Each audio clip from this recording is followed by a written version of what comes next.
Before fire was mastered, before words were spoken, there was a single moment that reshaped the fate of both species.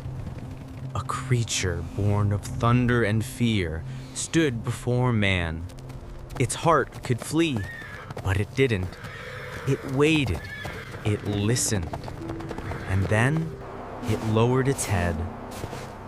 What made the wild bow to the human hand? What passed between them that day? Trust or surrender? The answer lies deep in time, across frozen plains and endless hunts, where one fragile act of trust changed everything we are. 12,000 years ago, the Earth was colder, harsher, untamed. Vast plains stretched from one horizon to the other, where the wind never rested and the ground carried the thunder of hooves. The wild horses ruled these lands, creatures of muscle and motion, living storms that no hunter could control. Humans were wanderers then, thin, hardened by hunger, driven by the simple need to live another day. Every breath was a struggle, every hunt a battle between life and extinction.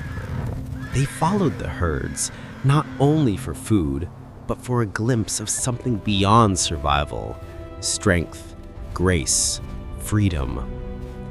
In the glow of dying campfires, they spoke in gestures and smoke, their eyes fixed on the herds that vanished into the dusk. They knew the horses' patterns, when they ran, where they drank, how they protected their young. Slowly, understanding replaced ignorance. Fear became fascination. For the first time, a thought surfaced in the human mind, a dangerous, almost sacred thought. What if the horse was more than meat? What if it was a companion against the cold, a partner against death itself? That question lingered, like firelight in the dark. It haunted the hearts of those who dared to watch instead of kill. The wind carried their breath, the ground held their tracks, and the distance between man and beast began, very faintly, very quietly, to narrow. Somewhere on those endless plains, history was waiting. No one saw it happen. No story was written. No witness survived to tell it. But somewhere in the boundless silence of the steppe, a starving human stood face to face with a dying horse. The wind had stripped the world to bone and shadow. Hunger hollowed the man's eyes. The mare before him was weak, ribs showing through her coat, legs trembling from cold and exhaustion. She should have fled. He should have killed. Yet both hesitated. Two creatures caught between fear and need. For a long moment, nothing moved. Only the wind spoke. The man lowered his weapon. His hand, rough and shaking, rose slowly through the air. The mare's nostrils flared, eyes wide, body quivering like a bowstring. Then something ancient and wordless passed between them, a recognition older than language. She did not run. Her head lowered, just enough for the hand to touch her mane. The contact was brief, fragile, unreal, but it was enough. In that single breath, the world shifted. The predator and the prey broke the oldest law of the wild: fear everything that hunts you. It was not ownership. It was not power. It was trust. Raw, impossible trust. And from that trust, everything began. Firelight beside a resting horse, the first ride, the first bond, the first journey where one heart carried another. No empire yet existed, no plow, no war, only that fragile, trembling connection that would echo for millennia.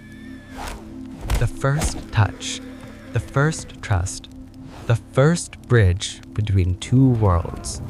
Trust is never given freely. It is tested, broken, and rebuilt. What began as a fragile connection soon met the weight of human ambition. At first, the bond grew through patience. Generations learned to raise foals near their fires, to speak not with words, but with calm hands and steady breath. The horses learned the rhythm of human life, the scent of smoke, the sound of footsteps, the safety of shared shelter. But as humans spread and multiplied, so did hunger, not of the stomach, but of power. What once was companionship became convenience. What once was respect turned into control. Ropes replaced gentle touches. Whips replaced words. Fear replaced trust. Some horses resisted, their spirits unbroken, their eyes filled with the memory of the wild. Others yielded, not out of weakness, but from a deeper instinct to protect, to adapt, to survive. Humanity's rise was built upon their endurance. Battles were fought with their strength. Fields were plowed by their lever. Empires rode upon their backs. And in return, they bore humanity's cruelty in silence. Yet, even amidst the violence, something sacred endured. The few who listened, who refused to break what was meant to be understood, kept the true bond alive. In their presence, the horses calmed.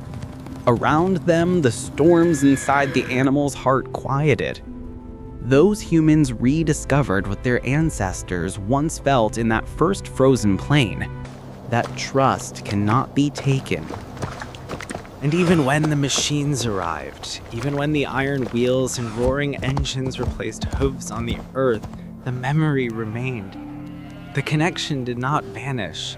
It lived on in art, in ritual, in the quiet gaze of every modern horse that still lowers its head to human hands. That gesture, ancient, silent, eternal, carries the echo of our shared beginning. The story of humanity cannot be told without it. Because before we learned to build, to write, to rule, we first learned to earn trust. And the first creature that ever gave it stood on 4 trembling legs beneath an endless sky. The world remembers the rise of kings and the fall of empires, but not the quiet moment that made them possible. One wild creature, one open hand, one shared breath, and the course of history changed. If trust began there, where might it lead next?